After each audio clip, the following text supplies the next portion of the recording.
What's up, everybody? Welcome to Studio Day Heffrey. If you check in here all the time, apologies for not being around the last few days. Your boy has been sick, but I'm back.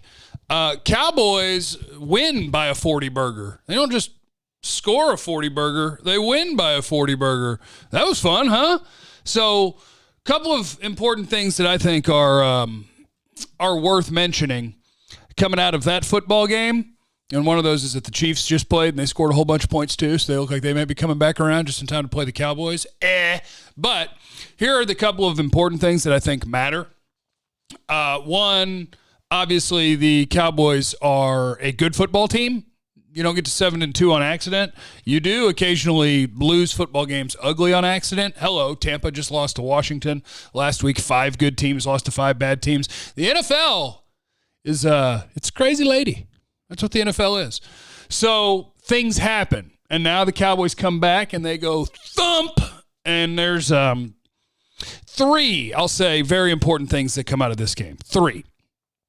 1, the nonsense that Vic Fangio was pretending about last week, where it's like, oh, nobody played the Cowboys right. You just play man coverage and choke that run game. I got them all figured out. I'm a genius.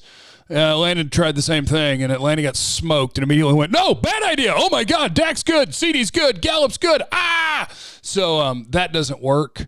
You have an awesome quarterback and awesome receivers and a good enough offensive line to protect. If teams really think that man coverage and choking the run game is going to beat the Dallas Cowboys, Dak Prescott and I have similar feelings about that, and so does Mike McCarthy, which is good luck. Because you're going to get smoked 9 times out of 10. Now, maybe that 1 time out of 10 is the one where Dak's coming back from injury and manages to play like crap, and they don't block well, and they can't catch the ball, and it's their stinker of the year, and then you get to pretend that you're the greatest coach of all time, which is fun. So congrats to Vic Fangio. That won't work. So that's takeaway number 1 that's important. Takeaway number 2 that's important from this game is Lyle Collins was even better in his second game back than he was last week.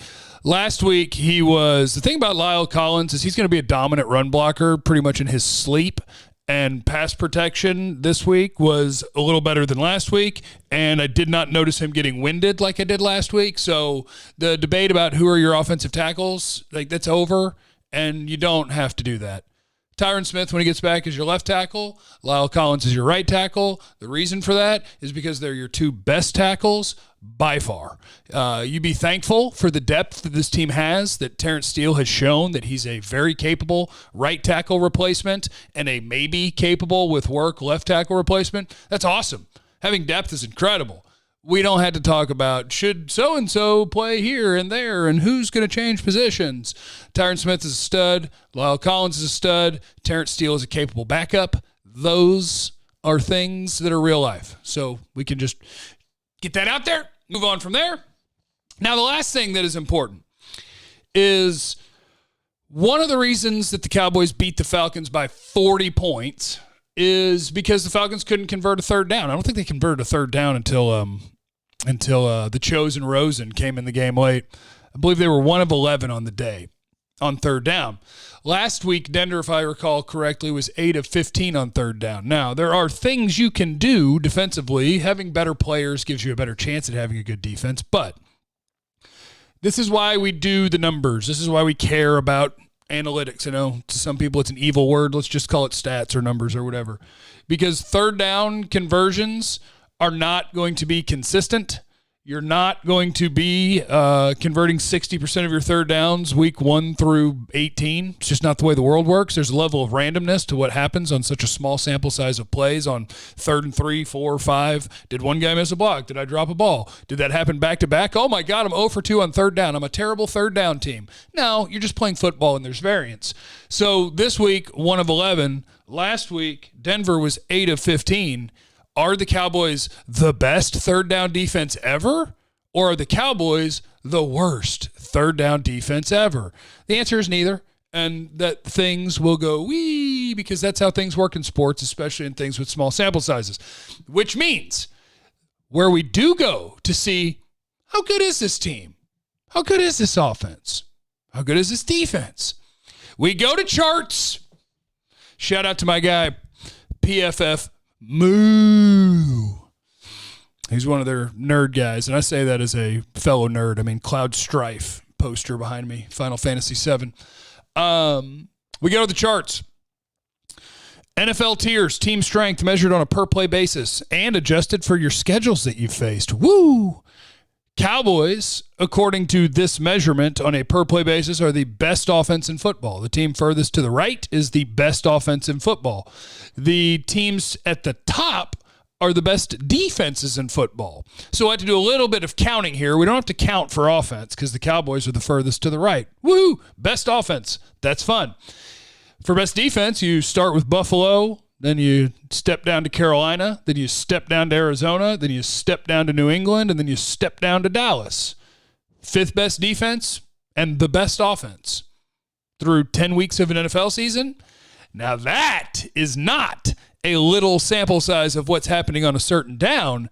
That is a full sample size of over half of an NFL season that says you are, and these are, I don't honestly know what his adjustments are because I went and checked expected points added per play to see what that thought of these rankings. And EPA per play thinks Cowboys are more like fifth best at both. So if you're like, the Cowboys aren't the best offense, maybe they are, maybe they aren't. But the moral of the story is they appear to be, through 10 games, good at offense and good at defense. Now, which one of those is more likely to continue and carry on into forever and forever?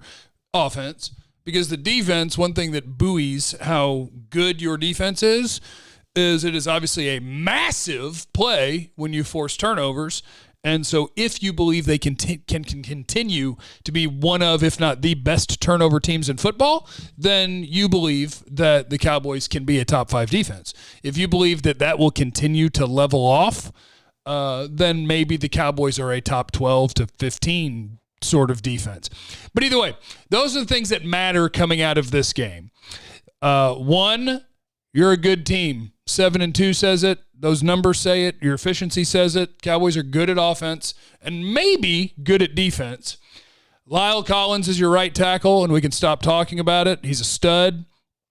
And whatever the other one is that I said, the formula to beat the Cowboys is garbage. Nobody's going to come lock up your wide receivers and challenge Dak Prescott to beat him and say, I've got the secret. Dak's not very good. That's a dumb plan. That plan will never work because Dak's really good. Leave in the comments your biggest takeaway from this game at youtube.com/Jeff Cavanaugh. It could be one of those 3 things. It could be that Micah Parsons is awesome. It could be that CeeDee Lamb's awesome. It could be that Zach Martin's awesome. Does that ever get boring to you? Like, should I ever talk about Zach Martin, or do you just assume after every game like I do that, I bet Zach was incredible because that's what he does. He's a robot.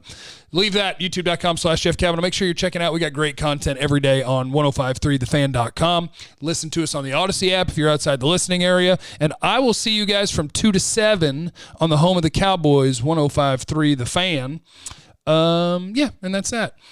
Remember, you have no idea what anybody's going through, so be cool to everyone. I love you. Bye.